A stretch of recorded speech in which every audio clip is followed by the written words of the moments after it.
ആ പ്രവാചകൻ ഒരിക്കലും തന്നെ ആരാധിക്കണമെന്നും ഞാനൊരു ദൈവമാണെന്ന് പറഞ്ഞിട്ടില്ല. ഇവർ പറയുകയാണ് നിങ്ങൾ വിശ്വാസികളല്ലെങ്കിൽ നിങ്ങൾ പാപികളാണ്, പാപികളല്ലെങ്കിൽ നിങ്ങൾ നരകത്തിൽ പോകുമെന്ന് പറയുമ്പോൾ ആ ദേവാലയം മലിനപ്പെടുത്തി അലങ്കോലപ്പെടുത്തി എന്ന് കണ്ടപ്പോഴാണ് യേശുക്രിസ്തു വടിയെടുത്ത് പുരോഹിത വിഭാഗത്തെ മറ്റുള്ളവരെ അടിച്ചിറക്കുന്നത്. എന്തുകൊണ്ടാണ് പരസ്പരം കരിവാരിത്തേക്കാൻ പറ്റുന്നത്?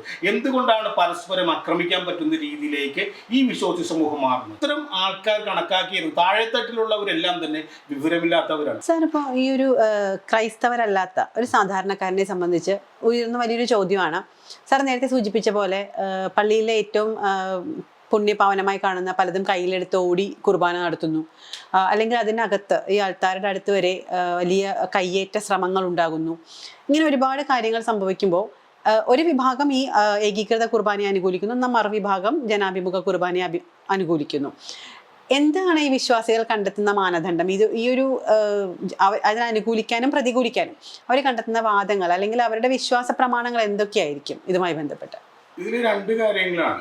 രണ്ട് കാര്യങ്ങൾ എനിക്ക് പറയാനുള്ളത്.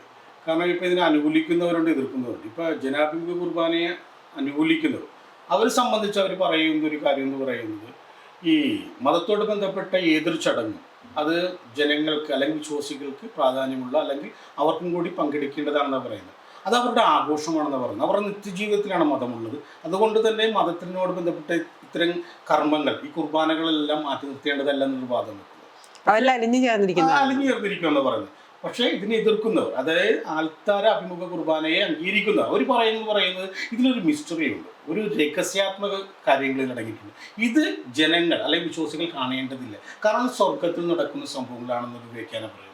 അപ്പോൾ ഇതിനെതിരെയാണ് ഇങ്ങനെ പറയുന്നത്. പക്ഷെ നമ്മളിത് മനസ്സിലാക്കേണ്ടത്, ഇത് പറയുന്നത് ജനങ്ങളോ അല്ലെങ്കിൽ താഴെത്തട്ടിലെ വിശ്വാസികളല്ല. നമ്മൾ നേരത്തെ പറഞ്ഞു ഹൈക്കല എന്ന് പറയുന്ന ആ പ്രാർത്ഥനയ്ക്ക് വേണ്ടി നിലനിൽക്കുന്ന ഒരു സാധാരണ ഇടം, ആ ഇടത്ത് നിൽക്കുന്നവരെ പറയുന്നത് അൽമായന്മാരെന്നാണ്.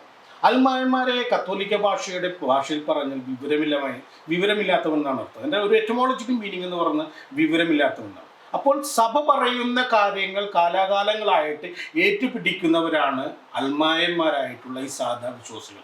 അവരുടെ മുന്നിൽ പറയുന്നത് സഭയുടെ മേലധികാരി അല്ലെങ്കിൽ അതിൻ്റെ രക്ഷാധികാരിയെ പറയുന്നത്. അവർ പറയുകയാണ് നിങ്ങൾ ഇതുപോലെ പ്രവർത്തിക്കണമെന്ന് പറയുമ്പോൾ സഭയുടെ രക്ഷാസൈന്യമായിട്ട് ഈ അൽമായന്മാർ മാറുകയാണ്. അതുകൊണ്ടാണ് ഇത് ഇത്ര വലിയ പ്രാധാന്യം നേടുന്നത്. ഈ പ്രശ്നങ്ങൾ ഞാൻ നേരത്തെ സൂചിപ്പിച്ചാണ്. ഇത് പ്രശ്നം നേരത്തെ തൊട്ടുണ്ട്.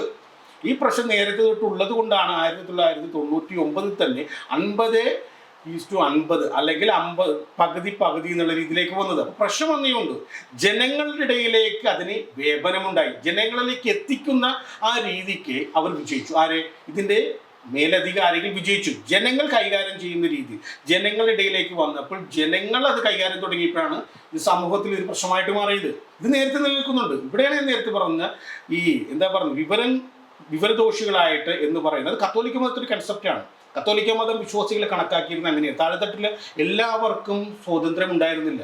കത്തോലിക്ക മതത്തിൻ്റെ ഏറ്റവും പ്രധാനപ്പെട്ട ഭരണതലങ്ങളിലേക്ക് വരുന്ന ഒരു പ്രത്യേക വിഭാഗം ആൾക്കാരായിരുന്നു. അത്തരം ആൾക്കാർ കണക്കാക്കിയിരുന്നു താഴെത്തട്ടിലുള്ളവരെല്ലാം തന്നെ വിവരമില്ലാത്തവരാണ്. അവരെ സംബന്ധിച്ച് മതത്തെപ്പറ്റി യാതൊന്നും അറിയില്ല. ആ ഒരു കാഴ്ചപ്പാട് തന്നെയാണ് അൽമായ എന്ന് പറയുന്ന വാക്കിൽ നിലനിൽക്കുന്നത്. അതുകൊണ്ടാണ് ഈ പറയുന്ന മേലധികാരികൾ ആ രൂപതയോട് ബന്ധപ്പെട്ട് വരുന്ന അല്ലെങ്കിൽ പള്ളിയോട് ബന്ധപ്പെട്ട് വരുന്ന ഒരു മേലധികാരി പറയുമ്പോൾ അവർക്ക് വേണ്ടി ആയുധമെടുക്കുന്നു, അവരെ സംരക്ഷിക്കാൻ വേണ്ടി സുരക്ഷാ വലയം ഒരുക്കുന്നത്. അപ്പോൾ വിശ്വാസികളുടെ ഇടയിലേക്ക് അത് എത്തിക്കുന്നതിലേക്ക്, വിശ്വാസികൾ പരസ്പരം തല്ലി മരിക്കുന്ന അവസ്ഥയിലേക്ക് എത്തിക്കാൻ ഈ അധികാരവർഗത്തിന് കഴിഞ്ഞതുകൊണ്ടാണ് ഈ ജനാഭിമുഖ കുർബാന അല്ലെങ്കിൽ ആൾക്കാരഭിമുഖ കുർബാന ഇന്ന് ഈ തലത്തിലേക്ക് മാറിയെന്നുള്ളതാണ് ഞാൻ മനസ്സിലാക്കുന്നത്. സാർ, ഒരു ചോദ്യം അതിനിടയ്ക്ക് ചോദിക്കാനുള്ളത്, ഈ സാധാരണക്കാർക്ക് വേണ്ടി അല്ലെങ്കിൽ ജനങ്ങൾക്ക് വേണ്ടി കുരിശിലേറിയ ആളാണ് യേശുദേവൻ. അപ്പോൾ അദ്ദേഹത്തിന് അർപ്പിക്കുന്ന ഒരു അല്ലെങ്കിൽ അദ്ദേഹത്തിലേക്ക് എത്തിക്കാനുള്ള അല്ലെങ്കിൽ ദൈവപുത്രനിലേക്ക് എത്തിക്കാനുള്ള ഒരു ചടങ്ങ്, ഈ ഒരു കുർബാന എന്ന് പറയുന്നത് ഒരു രഹസ്യ സ്വഭാവം സൂക്ഷിക്കണം എന്ന് പറയുന്നതിൽ എന്തർത്ഥമാണുള്ളത്? അല്ല, ഇതിൽ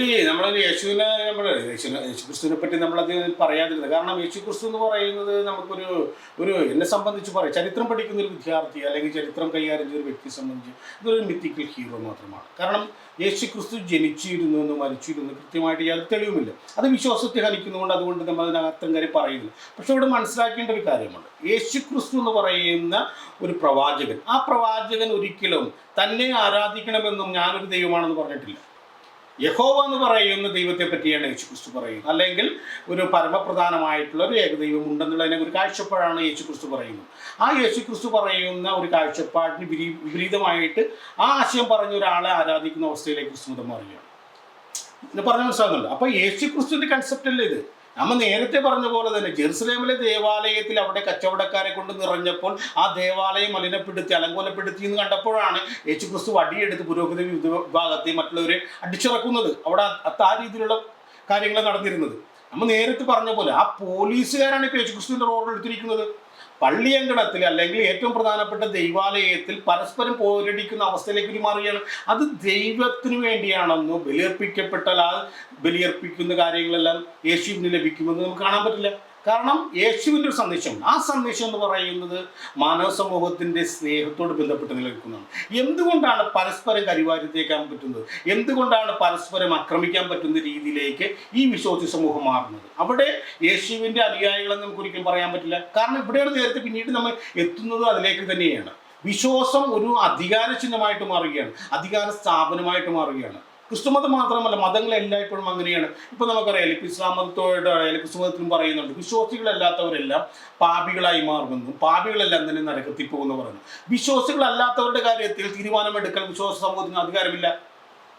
ഇവർ പറയുകയാണ് നിങ്ങൾ വിശ്വാസികളല്ലെങ്കിൽ നിങ്ങൾ പാപികളാണ്, പാപികളല്ലെങ്കിൽ നിങ്ങൾ നരകത്തിൽ പോകുമെന്ന് പറയുമ്പോൾ ഞാനൊരു വിശ്വാസി അല്ലെങ്കിൽ ഞാൻ നരകത്തിൽ പോകുന്നുള്ള തീർപ്പ് കൽപ്പിക്കുന്നത് ഈ മതത്തിൻ്റെ ആൾക്കാരെ. അത് ക്രിസ്തു മതമാകട്ടെ ഇസ്ലാം മതമാകട്ടെ, അതാ പറഞ്ഞത് സ്ഥാപനമാണ്. ആ സ്ഥാപനത്തിൻ്റെ അധികാരം കയ്യാനുള്ള ചങ്കൂറ്റം, ആ ചങ്കൂറ്റത്തോട് ബന്ധപ്പെടുത്തി അത് ഒന്ന് സ്ഥായിയായിട്ട് ഉറപ്പിക്കാനുള്ള അംഗബലമാണ് ഈ പറയുന്ന വിശ്വാസി സമൂഹം കൊടുക്കുന്നത്. അവരെ സംബന്ധിച്ച് ഇതൊരു മിസ്റ്ററിയാണെന്ന് പറഞ്ഞാലും ആ മിസ്റ്ററി അവർ കേൾക്കുകയാണ്, അവർ വിശ്വസിക്കുകയാണ്.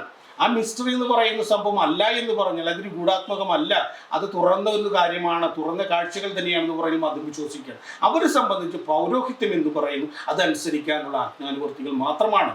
മറിച്ച് ഇതില്ലെങ്കിൽ ദൈവത്തോട് പ്രാർത്ഥിക്കാം. വീടുകളിൽ പ്രാർത്ഥന നടക്കുന്നില്ലേ, അപ്പോൾ ദൈവം കേൾക്കുന്നില്ലേ? ഇവരുടെ വീടുകളിൽ തന്നെ ക്രിസ്തുമത വിശ്വാസികളുടെ ഭവനങ്ങളിൽ തന്നെ ഈ പറയുന്ന കാര്യങ്ങൾ നടക്കുന്നുണ്ട്, അപ്പോൾ ദൈവം കേൾക്കുന്നുണ്ട്. എന്തിനാണ് ഒരു പുരോഹിതന്റെ സാന്നിധ്യം? ആ പുരോഹിതൻ എന്ന് പറയുന്നത് ഞങ്ങളെ നയിക്കാൻ ഞങ്ങൾക്കൊരു പുരോഹിതന് ആവശ്യമുണ്ട്. ഞങ്ങളെ നയിക്കുന്നു പറയുമ്പോൾ ഞങ്ങൾക്ക് എന്തോ കുറവുണ്ട്, ഞങ്ങൾക്ക് കഴിവുണ്ട്, കുറവാണ്. അവിടെയാണ് അൽമായ എന്ന് നമ്മൾ പറയുന്ന നേരത്തെ. അപ്പോൾ ആ ഒരു സ്ഥാനമാണ് പുരോഹിതന്മാർ ഏറ്റെടുക്കുന്നതും ആ ഏറ്റെടുത്തതിൻ്റെ ഭാഗമായിട്ടാണ് ഇവർ ഈ പറയുന്നത്. ഗൂഢാത്മകത ഉണ്ടെന്ന് പറയുമ്പോൾ തന്നെ ഇവർ കാണാൻ പാടില്ലാത്ത കുറേ കാര്യങ്ങളുണ്ട്. അതിൻ്റെ അർത്ഥം നിങ്ങൾക്കറിയില്ലാത്ത കാര്യങ്ങൾ ദൈവമായിട്ട് സന്നിവേശിക്കുമ്പോൾ, ദൈവമായിട്ട് സംസർഗത്തിൽ ഏർപ്പെടുമ്പോൾ ചെയ്യാനുള്ള കഴിവ് ഞങ്ങൾക്കുണ്ടെന്നുള്ളതാണ്. അത് സമൂഹത്തിൽ ഉന്നതിയാണ് ഉണ്ടാക്കുന്നത്. അപ്പോൾ അത് ശരിക്കും പറയാൻ പറ്റും. ഇതൊക്കെ കുറേ തന്ത്രങ്ങളാണ്. നമുക്കറിയില്ല, ഇപ്പോൾ കുർബാന എന്ന് പറയുന്ന പല ഗ്രന്ഥകാരന്മാരും പറഞ്ഞിട്ടുണ്ട്. കുർബാന എന്ന് പറയുന്നതിന് ചില മന്ത്രവാദം എന്ന് പറഞ്ഞിട്ടുണ്ട്. കാരണം ആ കുർബാന അർപ്പിക്കുമ്പോൾ അവിടെ ആ പീഠം എന്ന് പറയുന്ന അദ്ദേഹത്തിൻ്റെ കബറിടമായി മാറുകയാണ്, യേശുക്രിസ്തുവിൻ്റെ കബറായി മാറുന്നു. അതുപോലെ തന്നെ അപ്പവും അതുപോലെ വീഞ്ഞെന്ന് പറയുന്ന തിരുശരീരവും രക്തവുമായി മാറുകയാണ്. അപ്പോൾ അവിടെ നിന്ന് ആവാഹിക്കപ്പെടുകയാണ്. അത് മന്ത്രവാദമാണെന്ന് പറയുന്നുണ്ട്. ക്രിസ്തുമതത്തിൽ ഇത് പറയുന്നില്ല. യഥാർത്ഥത്തിൽ ക്രിസ്തുമത കാഴ്ചപ്പാടനുസരിച്ച് ഇതെല്ലാം തെറ്റാണ്. എന്നിട്ടും വിശ്വാസത്തിൻ്റെ ഭാഗമായിട്ട് നിലനിൽക്കുന്നത് ഇങ്ങനെ ഒരു രീതി ചട്ടക്കൂടിൻ്റെ അകത്ത് സ്ഥാപിക്കപ്പെട്ടിട്ടുണ്ട്. ആ ചട്ടക്കൂടിൻ്റെ ഭാഗമായിട്ട് നിൽക്കുന്നതാണ് ഈ വിശ്വാസികൾ അനുസരിക്കുക എന്ന് മാത്രമേ നമുക്ക് ചെയ്യാനുള്ളൂ. പൗരോഹിത്യം പറയുകയാണ് അതിൽ ഗൂഢാത്മകതയുണ്ട്, അല്ലെങ്കിൽ ദൈവത്തിൻ്റെ അടുത്ത് നിൽക്കുന്ന ആൾക്കാരാണ് മറ്റുള്ളവർ എന്ന് പറയുമ്പോൾ അതും അനുസരിക്കേണ്ടി വരുന്നു. ആ ഒരു പ്രശ്നത്തിൻ്റെ അകത്ത് കിടന്ന് വലയുകയാണ്. ആ വലയുന്നത് കൊണ്ട് തന്നെ ഇവർ വിട്ടുകൊടുക്കാനും തയ്യാറാകില്ല. ഇനിയും പ്രശ്നങ്ങളുണ്ടായി. ഇപ്പോൾ പറഞ്ഞിരിക്കുന്നത് ഇപ്പം മാറി, ആശയം വിട്ടുമാറിയല്ല, ആശയം കുറച്ചും കൂടി വ്യതിരിക്തമായി. കാരണം ഇപ്പോൾ പറയുന്ന ആശയം എന്താണ്? എപ്പോഴെങ്കിലും ഒക്കെ ആ ഒരു വാക്ക് തന്നെ ഞാൻ പറയുന്നത്, വർഷത്തിലൊരിക്കലും അല്ലെങ്കിൽ പ്രധാനപ്പെട്ട ദിവസത്തിലെങ്കിലും ജനാഭിമുഖ കുർബാന ഒഴിവാക്കി അൾത്താരാഭിമുഖ കുർബാന ചെയ്യണമെന്ന് പറഞ്ഞു. അപ്പോൾ എന്താ പറയുന്നത്? കൃത്യമായിട്ട് അവർ പറഞ്ഞു വെക്കുന്നത് എന്താണ്? ഇതൊരു മനുഷ്യനിർമ്മിതമാണ്, മനുഷ്യനായിട്ട് കണ്ടെത്തിയ മാർഗങ്ങളാണ്, അത് ദൈവഹിതമല്ല. അല്ലെങ്കിൽ ദൈവമാണെങ്കിൽ അങ്ങനെ മതി എന്ന് മാത്രമേ തീരുമാനമെടുക്കും. എപ്പോഴെങ്കിലും ചെയ്യാവുന്നതെന്ന് പറഞ്ഞാൽ സമവായമാണത്. പ്രശ്നം തീർക്കാൻ വേണ്ടിയുള്ള സമവായമാണ് ഉണ്ടാകേണ്ടത്. കാരണം ആരാധന എന്ന് പറയുമ്പോൾ അവിടെ ദൈവസന്നിധി ഉണ്ടെന്ന് തന്നെ നമുക്ക് കണക്കാക്കാം. അതങ്ങനെ തന്നെ പോട്ടെ, അങ്ങനെ തന്നെയാണ് പോകേണ്ടത്.